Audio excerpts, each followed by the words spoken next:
Broadcasting from the KMF Collective Studio, it's time for the Athletes of the Titan Games podcast.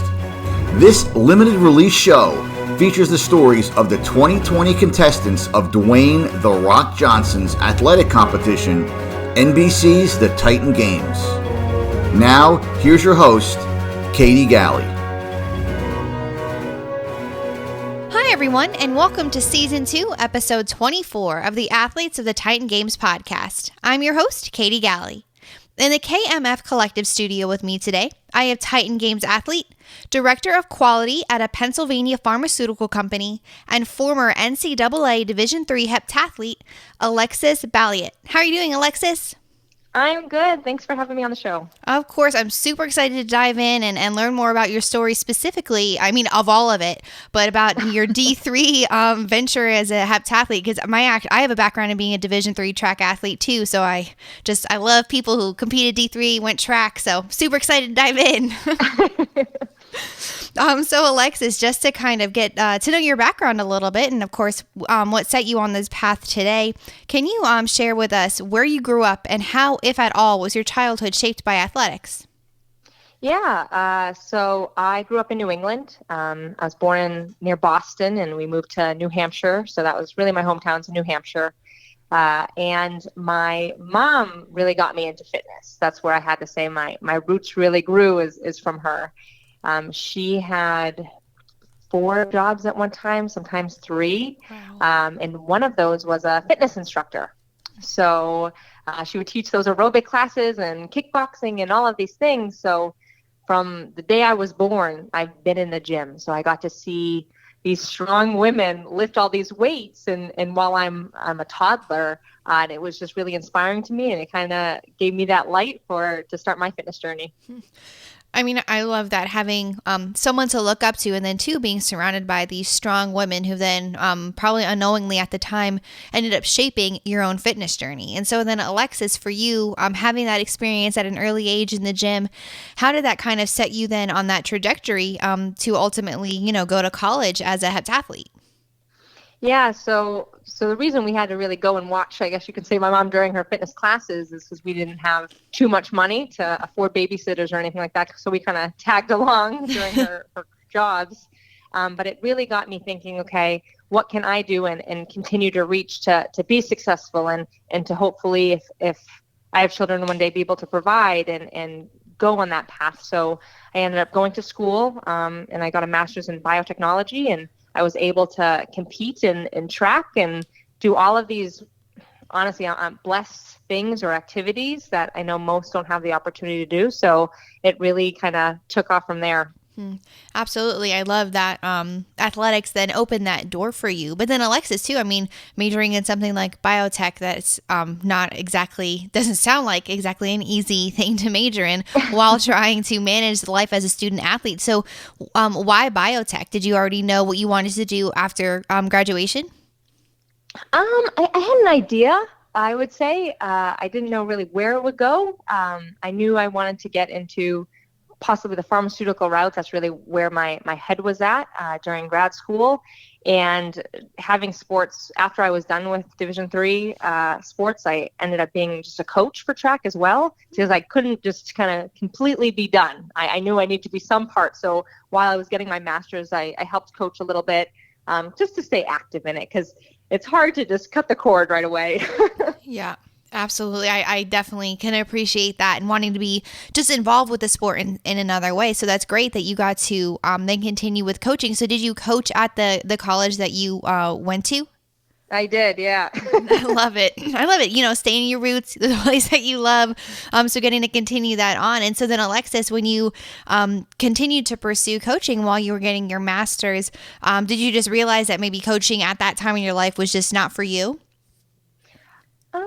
That's a great question. I think I knew there was, I don't want to say a bigger plan. I knew this was, for me personally, it was just a fun thing. It was my excitement. It's a way for me to continue to enjoy fitness and love it, but not the career that I was going to kind of go down. It was something that I enjoyed, and I fear sometimes letting something that I enjoy make it a job, maybe I won't enjoy it anymore. So Yeah. I, kind of had that hobby that kept me entertained and got my competitive spirit out a little bit. So it was good. That makes a lot of sense. Not wanting that passion and that love to turn into that feeling of a job where you don't enjoy it as much because you feel like you have to do it. It's your livelihood. Yeah. Yeah. And so then Alexis is now, and we fast forward, so you get your master's degree. And how did you ultimately end up at this pharmaceutical company in Pennsylvania? Yeah, so I moved to Pennsylvania after, well, I went to college here, but my husband, he was my boyfriend at the time, but we've been together since we were 17 years old. And yeah, and he's from Pennsylvania. So we moved back to his hometown, and we knew right away where we were going to come back to. We just love the area and our family's here. But it kind of just happened. I had a few other positions prior, but where this worked out, it's a family-owned company, and I believe in their values, and to produce the best quality product that we can. Absolutely. I love that. I mean, you have to, or you have the opportunity then to be aligned with the mission, with the company that you're working with. Yeah. And so, Alexis, then, I mean, pursuing this path of, with pharmaceuticals, clearly fitness still plays a large role in your life. So how did it, I guess, shift after coaching? What did you start to do? Yeah, so after coaching, I had to figure out what's next, because I still had this burning desire for something more that I just couldn't crack, right? And I think a lot of us hit that after college athletics. You say, now what? Yep. Where I tried CrossFit a little bit, and I thought it was fun, it was exciting, it was a great adrenaline rush, but it wasn't for me. It just wasn't at the time. So I actually transitioned to bodybuilding. Wow. So I've done that since, and kind of in and out just to try it and see what happens. So I've got to get my competitive spirit out that way. And I've have to have something going on, or else I get a little bored. Yeah, I get it. And I think, you hit on something really key. It's that transition from life or college or athletics into life after athletics, and how you navigate that, how you satisfy that competitive drive and that competitive itch. And so finding that in bodybuilding then. So then do you still now, or did you compete in shows, or was it mostly just kind of a recreational thing? Yeah, so my most recent show was the Arnold. It was actually, I was in prep during the Titan Games. I was in prep for the Arnold, so I was only 4 weeks out from the Arnold. So I was in pure hangry mode a little bit at that time. But it was the craziest time, I would say, in my life on a competitive level, because I'm getting ready for the Arnold. So it takes such a different training than something like the Titan Games does. But I'll never forget it. I won't. So it was awesome. Absolutely. And so with that, Alexis, then that's got to be so incredibly challenging, training for bodybuilding, but then also competing at a level like you did with the Titan Games. How did the opportunity to be a contestant on this season of the Titan Games come about? Yeah. So I was reached out at to say, hey, I think you'd be good by someone. And at first I was like, this is fake. I don't know. I didn't believe. I was like, why would you reach out to me? I don't know. So I kind of ignored it just because I thought it was, spam or something. Right. And then the person reached out again, and I was like, maybe, what's the worst that will happen if I reach back out? And it ended up being real, thank goodness. And it was one of the best opportunities that I've ever had. And I'm blessed to that person to finding me and kind of seeing something that maybe you don't see in yourself. And I applied and got a phone call that they're flying me to Hollywood, and then kind of the rest is history. Man, I love that. Like you said, it was an opportunity you never even thought about or considered, but you just had to, say yes. And, you never just to see what would happen. Even on the plane to Hollywood, I was like, where am I going?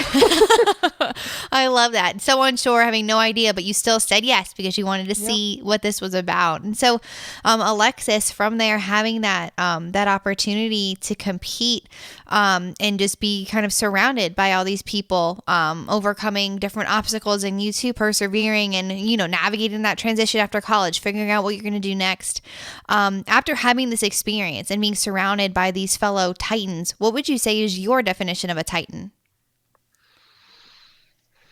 So the definition of a Titan, and I feel like we've got asked that, but I feel like your answer always changes sometimes because it really, when I think of a Titan, I think of someone who is humbled by their position, and that also gives 110% in everything they do. You know, you're grateful for your opportunities, you're humbled by your experiences, you're blessed for everything that comes your way, and you give everything you have at all times. So and I would say every single one of those people on those games were all of that and more. Mm-hmm. Absolutely. I love that. You're humbled by the experiences and the position you're in, but you give more than 100% every time you step up to the plate, and no matter what you walk through or are walking through. And then too, Alexis, having the chance to be on the Titan Games, knowing that it was created by The Rock, who is, of course, overcome his own obstacles and own struggles, and to create this show to bring all of you incredible people together, to share in it and to compete. Do you just maybe have any recollection of when you first became aware of who The Rock is? So when you were younger, growing up, just your first recollection of his, just becoming aware of his presence. Probably in wrestling, knowing who he was. It definitely had to be wrestling, and I can't say I was a huge watcher of wrestling. I saw it a little bit, but I just knew he was this incredible athlete, and so that's kind of where I connected from him to see, you see this guy who, again, has passion for what he's doing. I might not wrestle, but you know that feeling when you're on, whether it's that field or track or CrossFit or whatever you're doing. Probably during his wrestling career. Absolutely. Yeah. I mean, that's a big thing to remember him about. That was where he's got his start. And so now, Alexis, for you, having this experience on the Titan Games, looking forward, what do you, I guess, hope to gain through this? What is in the future for you? Do you see using your platform? Do you see maybe going to more TV shows, trying out for other TV shows? What is on the horizon for you? So I feel like also I get the question a lot, like, what's next? Because there's always like something next. And I really have never planned what's next. I kind of just, like I said before, I give everything I have to what I'm doing.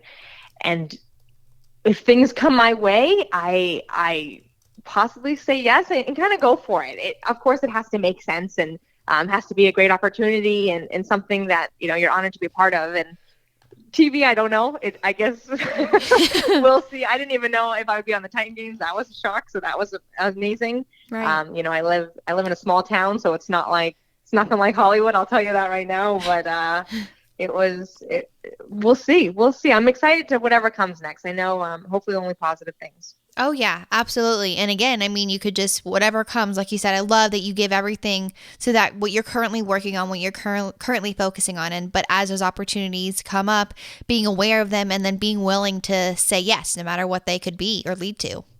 Yeah, sometimes you just, when to say yes and what to do, I guess, next, and kind of whatever your faith kind of brings you to next. Mm-hmm. Absolutely. And so, Alexis, now reflecting back on this truly incredible life that you've led and having this experience with the Titan Games and looking forward, knowing you're going to continue to accomplish so much more and have these incredible opportunities come up for you, of course. I just have one final question that I ask all of my interviewees. What do you want to be remembered for? So I think my big thing, and I hope I think each story will inspire a few people that are watching and maybe just kind of pull at some heartstrings. And my big thing is, if you're in a small town or wherever you live, it doesn't matter if you give everything you have and you're all at all times, good things will happen. I really see it as, though you're in a small town, big things can happen. I said that a few times, and it doesn't matter where you're from, what you look like, what you do for a job, or any of that. It's kind of who you are, and be authentic, and the journey will start from there. Thank you all for tuning in to today's installment of the Athletes of the Titan Games podcast. To learn more about each of these Titan athletes, be sure to check out their information in the links in my show notes. Furthermore, to stay up to date on all things coming out of the KMF Collective, be sure to subscribe to the Keep Moving Forward YouTube channel and follow along on social media, also available in the show notes. As the creator of the Titan Games, Mr. Dwayne "The Rock" Johnson says, "Titans aren't born, they're made." And I hope today's story helped you realize all that you are capable of becoming if you put in that hard work and just keep moving forward.